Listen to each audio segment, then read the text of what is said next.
उन प्रस्तुत है साडा दैनिक कार्यक्रम शुभ प्रभात। दोस्तों, आज शुक्रवार, मैं हूं राकेश और कहता हूं आपको नमस्कार।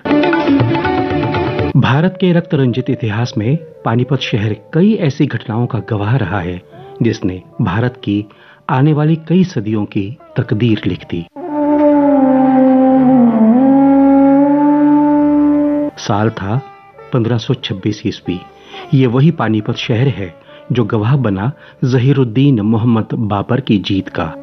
लोधी को हराकर बाबर दिल्ली के तख्त पर जा बैठा और इस प्रकार मुगल वंश की नींव पड़ी जो आने वाले लगभग 150 वर्ष तक हिंदुस्तान पर राज करती रही। इस घटना को 30 साल गुजर चुके थे। साल था 1556 ईस्वी। एक बार फिर पानीपत शहर को अपनी मिट्टी पर हिंदुस्तान की किस्मत के फैसले का गवाह बनना था। लेकिन इस बार बाबर का पोता जलालुद्दीन मोहम्मद अकबर, जो अपने पिता हुमायूं की मौत के बाद गद्दी पर बैठा था, उसका सामना तब अपने समय के सबसे बड़े योद्धा हेमू से होना था। कहने को तो अकबर मुगल वंश का उत्तराधिकारी था, लेकिन हुमायूं को दिल्ली से खदेड़ने वाले शेरशाह सूरी की मौत के बाद उसके रिश्तेदारों का हिंदुस्तान के कई इलाकों पर कब्जा था। इन्हीं में एक था आदिल शाह, जो अपने ही भांजे का कत्ल कर गद्दी नशीं हुआ था। पानीपत का यह मुकाबला अकबर और आदिल शाह के बीच होना था, लेकिन रेवाड़ी का शासक हेमू इस युद्ध का सबसे बड़ा किरदार साबित होने वाला था। अकबर के इतिहासकार अबू फजल के अनुसार हेमू तब बहुत ताकतवर बन चुका था और काफी सूझबूझ से अपना शासन चलाता था। इतिहासकारों का मानना है कि हेमू ने अपनी ताकत और अपने प्रभाव को कभी दंभ या अहंकार में पनपने नहीं दिया और यही उसके व्यक्तित्व की सबसे बड़ी खूबी थी। हेमू की एक और बड़ी खूबी यह थी कि वो एक बेहद कुशल रणनीतिकार था। युद्ध कैसे लड़ा जाए और उसे कैसे जीता जाए, एक सेनापति की भूमिका में उसका कोई सानी नहीं था। हेमू के बारे में कहा जाता है कि वो हाथी पर सवार होकर युद्ध भूमि पर आया करता था और उसी ऊंचाई से अपनी सेना का नेतृत्व करता था। इसी बलबूते पर हेमू युद्ध में कभी पराजित नहीं हुआ। पानीपत की इस निर्णायक लड़ाई से पहले हेमू 22 युद्ध लड़ चुका था और किसी में उससे शिकस्त नहीं हुई थी। हुमायूं की मौत के बाद से ही हेमू की नजर दिल्ली की सत्ता की ओर थी। उसका सपना था कि वो एक बार फिर मुगलों को खदेड़कर दिल्ली पर सनातन हिंदू राज फिर से स्थापित कर सके।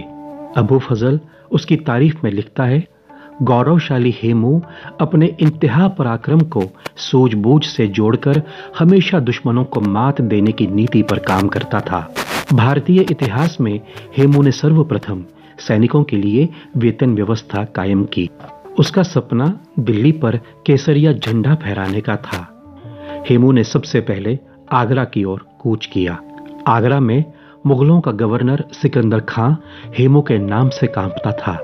सिकंदर खां बिना लड़े हेमू का नाम सुनते ही भयभीत होकर आगरा से भागकर दिल्ली आ जाता है। ग्वालियर और आगरा जीतते हुए हेमू दिल्ली के पास पहुंच गया। दिल्ली में तब तरदी बेग नाम का मुगल हाकिम था जो एक बहुत बहादुर सेनापति था। 7 अक्टूबर को हेमू की फौज और मुगल सेना तुगलकाबाद में आमने सामने हुई।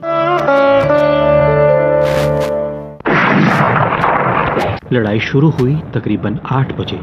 मुगलों ने हमला शुरू कर दिया। मुगलों की सेना का सबसे प्रमुख अंग उनके घुड़सवार सैनिक हुआ करते थे और हेमू की ताकत थी उसके हाथी दस्ते और उससे भी बढ़कर उसका अपना सैन्य नेतृत्व। इतिहासकारों का मानना है कि हेमू की युद्ध क्षेत्र में उपस्थिति ही उसके सैनिकों का मनोबल कई गुना बढ़ाने के लिए काफी था। शुरू में तो मुगल सेना के घुड़सवारों ने दाएं और बाएं से हेमू की सेना पर धावा बोल दिया और कई सैनिकों को मार गिराया। हेमू कुशल रणनीतिकार तो था ही, उसने अपनी सेना को पीछे हटने दिया। मुगल सेना आगे बढ़ती रही और यह सोचकर कि जीत उनकी है, उन्होंने हेमू के शिविरों को लूटना शुरू कर दिया। इस तरह हुआ यूं कि मुगल सेना इतनी आगे बढ़ी कि वो तितर-बितर हो गई। अब दाएं और बाएं गुट के घुड़सवार एक दूसरे की मदद के लिए आ नहीं सकते थे। तभी हेमू के हाथियों और घुड़सवार सैनिकों ने मुगलों पर आक्रमण बोल दिया। इस आक्रमण का नेतृत्व हेमू खुद कर रहा था। तकरीबन 3000 मुगल सैनिक काट डाल दिए गए। धावे में हेमू के सैनिक तारदी बेग के शिविर के बहुत करीब तक आ गए थे। तारदी बेग हाथी से उतरकर अपनी जान पर आई आफत को देखते हुए घोड़े पर सवार हुआ और मैदान छोड़कर भाग खड़ा हुआ। ये देखकर बाकी मुगल सैनिकों के पांव भी उखड़ गए। दिल्ली पर हेमू का कब्जा हो गया। हेमचंद्र ने मुगलों से अपने दम पर आगरा और दिल्ली छीन ली थी। हेमू दिल्ली की गद्दी पर संप्रभुता संपन्न राजा के रूप में बैठा था। यह समय मुगलों का सबसे खराब समय था। आगरा और दिल्ली के बाद संभल से भी उन्हें भागना पड़ा। अब उनके पास कोई बड़ा केंद्र नहीं बचा था जहां से वे पुनर्गठित हो सके। हेमू तो ग्वालियर पहले ही जीत चुका था। इस प्रकार मध्य भारत के इलाके ग्वालियर से पंजाब के सतलुज तक का इलाका महान हेमू के कब्जे में आ गया। भारत की प्राचीन परंपरा के अनुरूप लगभग 2/3 भारत पर अपने साम्राज्य का ध्वज फहराने वाले हेमू को आदिल शाह ने विक्रमादित्य की उपाधि से सुशोभित किया। हेमू अब हेमचंद्र विक्रमादित्य बन गए। हेमचंद्र ने दिल्ली में मुगलों को जबरदस्त शिकस्त दी थी। इससे मुगलों के दिलों में हेमू के प्रति बहुत डर समा गया था। उस समय संभल भी एक प्रमुख केंद्र हुआ करता था, जिसकी सूबेदारी मुगल गवर्नर अलीपुर खान के पास थी। अलीपुर खान तो आगरा में मुगलों की हार की खबर सुनकर बिना लड़े ही वहां से भाग खड़ा हुआ। इन तीनों सूबों के गवर्नर जाकर मिलते हैं अकबर से। हुमायूं की मौत के बाद उसका उत्तराधिकारी तो अकबर था, लेकिन 14 साल के अकबर की रहनुमाई उसका सेनापति बैरम खां करता था। इस तरह मुगलों की सत्ता का केंद्र बैरम खां ही था। कहते हैं तारदी खां ने जब यह सुझाव दिया कि अब वापस काबुल चले जाने में ही समझदारी है, क्योंकि हेमू के भय से सारी मुगल सेना भयभीत है, उसी समय बैरम खां ने तारदी खां से अपनी पुरानी रंजिश का बदला लेने का मौका देखा और तलवार से उसकी गर्दन काट दी। बुरी तरह हारने के बाद बैरम खां के नेतृत्व में मुगलों की फौज पंजाब से दिल्ली की ओर बढ़ी। उसकी फौज लगभग 20,000 की थी। उधर हेमू दिल्ली में नहीं रुका। वो मुगलों को हमेशा के लिए भारत से खदेड़ना चाहता था। दिल्ली से हेमचंद्र विक्रमादित्य के नेतृत्व में उसकी सेना पंजाब की ओर बढ़ी। दोनों की सेनाएं उसी जगह पहुंच गईं जहां ठीक 30 साल पहले हिंदुस्तान की किस्मत लिखी गई थी, पानीपत में। पानीपत की पहली लड़ाई ने मुगलों को भारत का रास्ता दिखाया था। अब इस बार उनके भविष्य का निर्णय एक बार फिर पानीपत में ही होना था।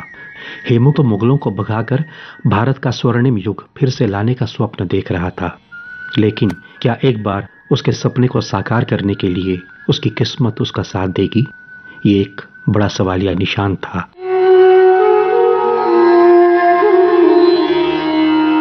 दिल्ली से कूच करते समय रास्ते में विश्राम करते हुए हेमू ने एक दुस्वप्न देखा। एक भयंकर बाढ़ में उसका प्रिय हाथी बह जाता है। वो डूबने ही वाला है कि मुगल सैनिक उसे जंजीर से बाहर खींचते हैं। इस स्वप्न का अर्थ निकाला गया युद्ध में पराजय और हेमू की मृत्यु। लेकिन हेमू तो हेमू था। उसका कहना था कि सपनों का अर्थ ठीक उल्टा होगा। वही जीतेगा और जीत कर आएगा। अगले दिन जबरदस्त बारिश हुई। उसमें हेमू का सबसे बेहतरीन जंगी हाथी बिजली गिरने से मर गया। लेकिन इस घटना से हेमचंद्र विचलित नहीं हुआ। दिन था 5 नवंबर 1556। हेमू ने पहले मोर्चा खोला। बड़ी संख्या में मुगल सैनिक मारे जा रहे थे। जो बचे वो मैदान छोड़कर भाग खड़े हुए। हेमू अपने सैनिकों के लिए एक प्रेरणा था। इस पर अबू फजल लिखता है, हेमू अपने हाथी पर बहुत शान से बैठा था।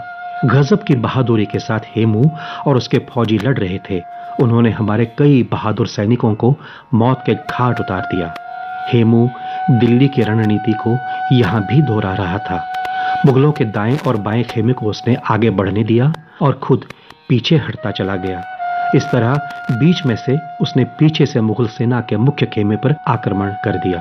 मुगल पीछे हटते गए और एक ऐसी जगह जाकर रुके जहां पीछे दलदल का मैदान था, जिसके बारे में उन्होंने ये सोचा कि हेमू की सेना इस दलदल को पार नहीं कर पाएगी। लेकिन ये क्या, हेमू के सैनिक तो उस दलदल को भी पार कर गए।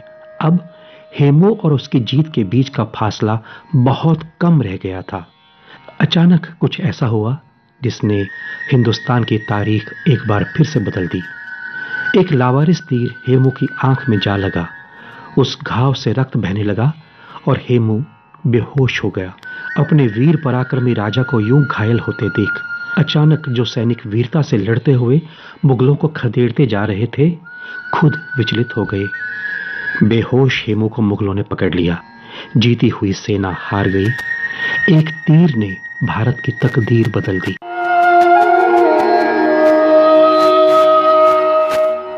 भारत के महानतम योद्धाओं में से एक हेमचंद्र विक्रमादित्य का सर उसी मैदानी जंग में घायल अवस्था में ही बैरम खान ने धड़ से अलग कर दिया।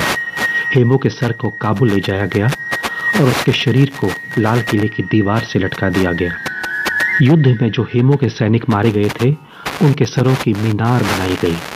यही मुगलों की परंपरा थी। पानीपत की इसी लड़ाई में हेमू की कहानी खत्म हुई और अकबर की शुरू हुई। लेकिन भारतीय इतिहास के रक्त रंजित पन्नों में हेमचंद्र विक्रमादित्य की अविश्वसनीय वीरता और शौर्य की कहानी हमेशा के लिए अंकित है। दोस्तों, हमारे आज के महानायक थे महान वीर पराक्रमी राजा हेमचंद्र विक्रमादित्य।